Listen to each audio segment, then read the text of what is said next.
Hi, Joe Dabowski here, welcoming you to this third video in the series on managing stress during the holidays. In our last video, I talked about the value of giving the gift of listening to one another and having honest communication during the holidays. In this video, I'm going to be talking about how the holidays interact with the losses we have accumulated to this point in our lives. Although many of us, when we think of losses, we think of death and divorce, but there's actually over 40 different life events that can result in the feelings that we talk about as grief and loss.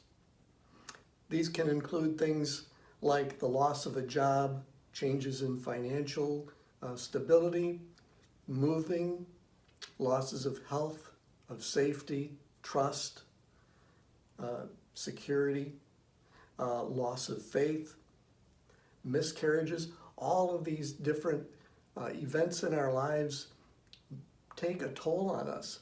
And during the holidays, these losses, we are reminded of them more than at any other time of the year. Now, in order to better illustrate what happens to us when we come up to the holidays and other reasons why the holidays can be extra stressful for us, I'm going to illustrate this with a picture of a tea kettle. And this tea kettle is going to represent a young woman named Emily. So now this tea kettle here represents Emily. And now, what do we know about Emily? Well, in this tea kettle, you'll notice that there's a lot of water in there.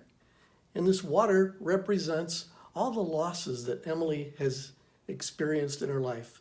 And of course, we don't have all of them detailed here, but just to give you a glimpse at a few of them, first of all, Emily, when she was a young girl, was abused and neglected by some family members. And then when she tried to tell her parents about it, they didn't believe her and they didn't support her. And so she lost a sense of trust that she could talk about her feelings with those who were important to her. And then her parents divorced when she was 11 years old. And with divorce, you have moves, you have loss of connection with family members on one side or the other, or just the relationships are different somehow. And then her grandparents died when she was in high school. And so along with abuse, loss of trust, divorce, there's also deaths in the family. And now I bring all this up because it's not just during the holidays that these things affect us, but throughout our lives, as losses accumulate, they add stress to us by having all these things trapped inside us and stuffing all of our feelings. That just creates just a low level, underlying level of stress that carries on throughout our lives, not just at the holidays. And so, as you can see, this is just during Emily's childhood, and she's already feeling pretty stressed. And do you think that perhaps there's other losses that she experienced after she became an adult? Now, with the steam building up because of the fire that's underneath her, every time she remembers or is reminded about or thinks about these different events in her life and the people involved, then the steam, you would think, has somewhere to go. But nope, there's a cork in it. And the cork is made up of all those beliefs that we have about it's not acceptable to talk about your feelings and emotions. You're just supposed to get over it. Time heals, we're told. A broken heart doesn't heal just because time goes by. And in fact, with really traumatic losses in our lives, when we think about some of these things, unless we're numbing ourselves somehow, we can experience some of these things and they'll be just as fresh as, the feelings will be just as fresh as if it were happening in this very moment all over again. And that could be 10, 15, 20 years later or more.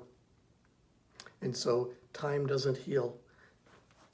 And so that brings us to this holiday season. Emily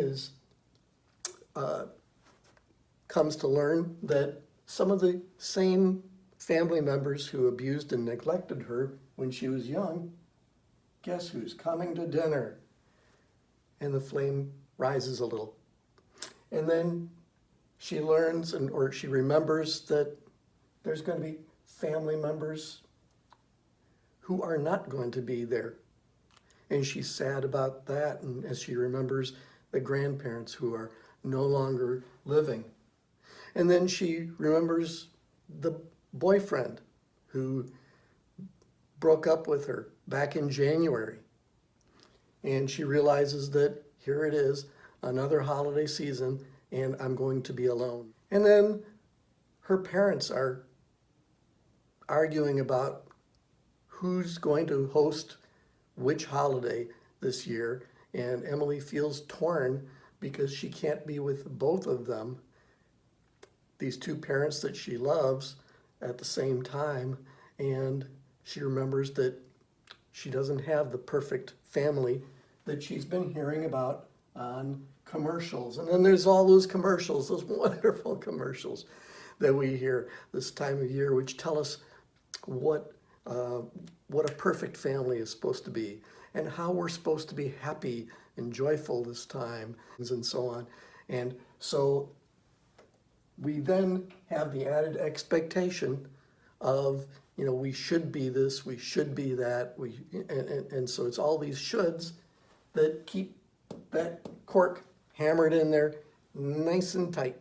And so what happens is all this steam builds up in here and it has nowhere to go. And so what do we do? What is Emily to do with all this grief and the added stress to her life that's brought about by all these unresolved events in her life?